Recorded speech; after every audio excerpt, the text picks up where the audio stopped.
हाय viewers, मैं राजीव तिवारी आज आपके लिए एक सेंसिटिव टॉपिक पे बात करने वाला हूँ। EOI expression of interest actual में है क्या और रियल एस्टेट मार्केट को इसने कैसे बूम किया, कौन सी सन में स्टार्ट हुआ था, जिससे बिल्डर ब्रोकर्स को तो फायदा होता ही है, लॉस तो आपका भी नहीं है, बट कहीं ना कहीं आपको नुकसान जरूर पहुंचाता है, कम या ज्यादा ही सही।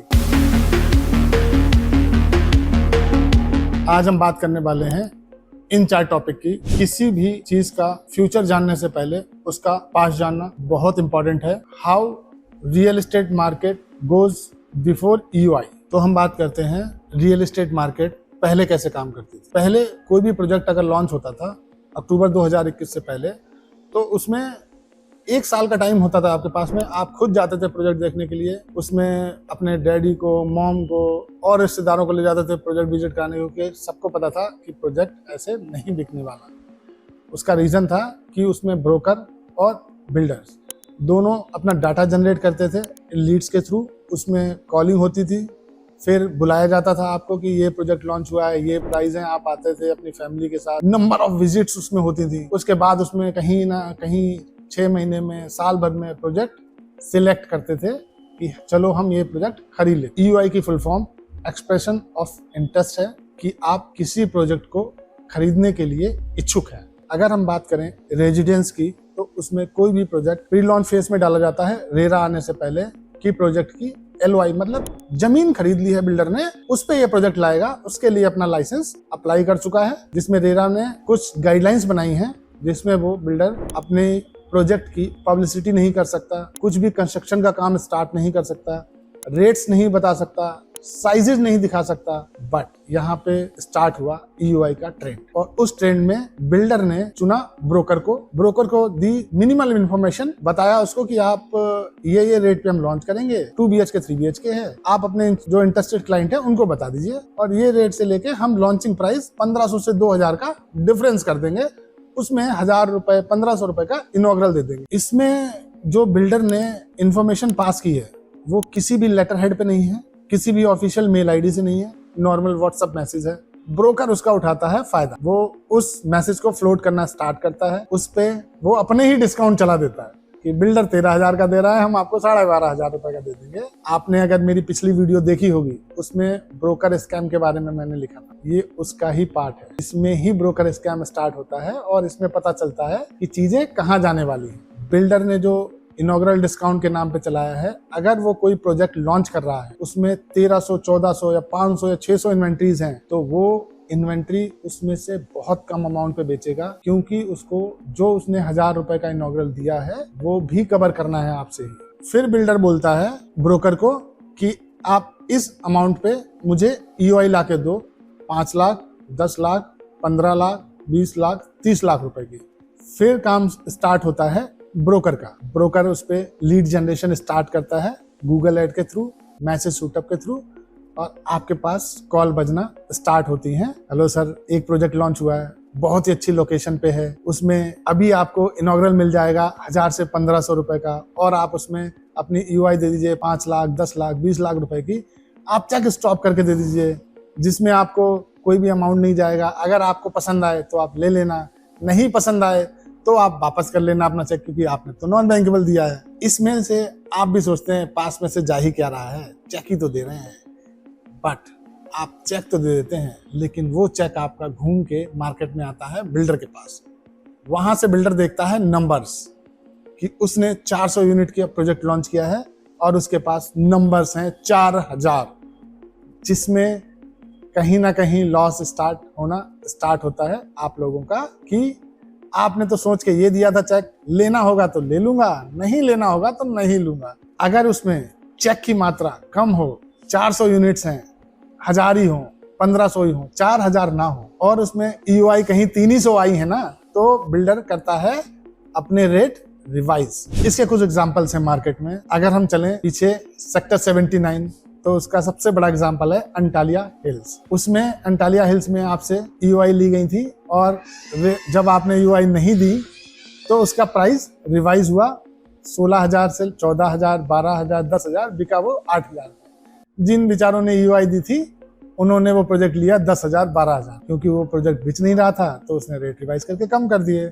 और इसका दूसरा एग्जांपल है 89 में गोदरेज ने ईयूआई के लिए पहले ब्रोकर्स को बोला मेरा रेट है 20,000, इस पे ईयूआई ला के दो। जब ईयूआई नहीं आई तो रेट रिवाइज हुआ, रेट हुआ 16,000। इसी को बोलते हैं एक्सप्रेशन ऑफ इंटरेस्ट, जो आपने दिखाया और बिल्डर ने उसको कैश पॉइंट किया। मेरा कहने का मतलब ये है कि आपको अगर कोई प्रोजेक्ट लेना है तभी आधे मन से ईयूआई मत दीजिए, जिसमें बिल्डर देखता है कि उसके नंबर्स कहाँ तक जा रहे हैं प्रोजेक्ट पे। बिल्डर तो इनकैश करेगा ही आपके ईयूआईज को, क्योंकि आप उसमें दिखा रहे हैं यूनिट है 400, आप चेक दे रहे हैं उसको 4,000। तो मेरी गुजारिश उन लोगों से है जो प्रोजेक्ट नहीं लेना चाहते ना, आधे मन से चेक दे रहे हैं ना, मार्केट में बहुत से प्रोजेक्ट आएंगे और आते ही रहते हैं। आप उसमें आगे चल के किसी और प्रोजेक्ट को भी पसंद कर सकते हैं, लेकिन आप बिल्डर को बढ़ावा देते हैं कि हमसे यूआई नंबर्स ले लिए, हम बाद में वापस ले लेंगे, नॉन बैंकेबल चेक है। इसमें एक और फैक्टर आता है कि अगर बिल्डर के पास में 400 इन्वेंट्री हैं तो वो 410 चेक ले ले, 420 ले ले, 500 ले ले, 4,000 चेक क्यों लेता है? उसको चाहिए होती है foreign funding, one day sold out करने का गुडविल मार्केट में, कि उसने कोई प्रोजेक्ट लॉन्च किया, उसके पास 4,000 नंबर चेक हैं, उनको सबको बुलाया उसने और उसमें से 400 यूनिट ही बेचनी है उसको, क्योंकि वो बड़ा तो देगा नहीं यूनिट, 400 यूनिट उसको बेचनी है। तो उसमें से वो बोर्ड लगा देता है, तुम ले लो, तुम्हें डिस्काउंट नहीं चाहिए तो तुम ले लो, अगर तुमको चाहिए तो तुम रहने दो। फिर वो उसमें तरह तरह के अपने प्रोपेगेंडा यूज करता है, फॉरेनर को 60%, क्योंकि फॉरेनर तो देखने आ नहीं रहा है, वो तो वहीं से पैसा भेज देगा, डॉलर का पैसा है, इंडियन करेंसी में तो वैसे भी बढ़ जाता है। और जो दूसरे इन्वेस्टर्स हैं उनको फर्क क्या पड़ता है, 1500 का इनॉग्रल ले लिया कि उन्हें 1500 ऊपर करके बेचना है, एंड यूजर्स को उसमें मिलता है लॉस। तो जो बिल्डर कह रहा है ना उसमें कि सेम डे सोल्ड आउट, वो सेम डे सोल्ड आउट नहीं होता है, क्योंकि बिल्डर उसका ईयूआई में ना कुछ ही पार्ट निकालता है। 400 यूनिट है ना, तो उसमें 100 यूनिट निकालेगा या 150 यूनिट निकालेगा।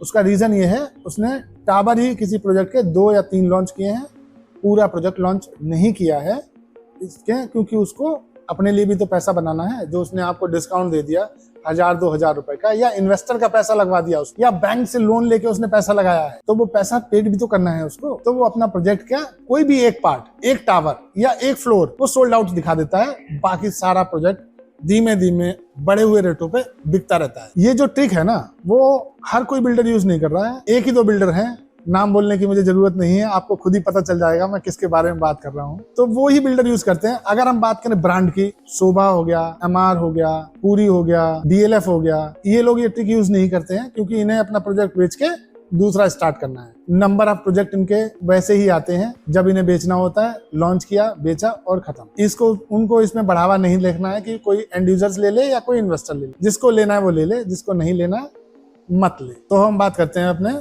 तीसरे टॉपिक की, क्या बिल्डर आपकी प्योरिटी जनरेट करता है या नहीं। इसमें कुछ बिल्डर हैं जो आपकी प्योरिटी जनरेट करते हैं, कुछ बिल्डर नहीं करते हैं। अगर आपको इसके बारे में जानना हो तो मेरा स्क्रीन पे नंबर शो कर रहा है, उसमें आप मुझसे कॉल करके पूछ सकते हैं। मैं आपको जरूर बताऊंगा, कैमरे पे नहीं बोलूंगा, क्योंकि आपको पता है हम किसके बारे में बोल रहे हैं। तो आप मुझे कॉल करके इसकी सारी डिटेल ले सकते हैं, कौन सा बिल्डर प्योरिटी जनरेट करता है, कौन सा नहीं करता है। हम आपको इसमें पूरा वेरीफ करेंगे, बताएंगे कि कौन सा कर देगा, कौन सा नहीं करेगा। लास्ट टॉपिक है कि आपने जो ईयूआई दी है, बैंकेबल और नॉन बैंकेबल। नॉन बैंकेबल से तो फर्क नहीं पड़ता, क्योंकि आपका पैसा तो गया ही नहीं। लेकिन जिस ईयूआई पे आपने 30 लाख रुपए का बैंकेबल चेक दिया है, 10 लाख रुपए का आरटीजीएस किया है, 5 लाख रुपए का ट्रांजैक्शन करवाया है बैंक से, कि वो आपको वापस मिलेगा कब, इसके लिए आपको अब काटने पड़ेंगे चक्कर, क्योंकि इसमें ब्रोकर अपना काम करके निकल चुका है। उसने अपनी प्योरिटी वहां जनरेट करवा के आपसे पैसा ट्रांसफर करवा के अपने नंबर पूरे कर लिए हैं। जो भी उसके चेक लगे हों, 1, 2, 3, जिन्होंने डिस्काउंट नहीं मांगा होगा, उनके उसने जो चेक लगवाए होंगे, उन पे वो अपना काम कर चुका है और आपका पैसा वो वहां पे स्टक हो चुका है। जो कब लौट के आएगा डिपेंड करेगा बिल्डर के मूड पे, वो आपको कब पैसा वापस करता है, 1 महीने में, 2 महीने में, 3 महीने में, या 5-5 महीने आपसे चक्कर कटवाता है। तो एक रेट बिल्डर हैं, आपको पता ही है, डीएलएफ हो गया, शोभा हो गया, टाटा हो गया, इन बिल्डरों को आपको चक्कर नहीं काटना पड़ेगा, क्योंकि इनके लिए प्योरिटी ब्रोकर नहीं है, इनके लिए प्योरिटी क्लाइंट है।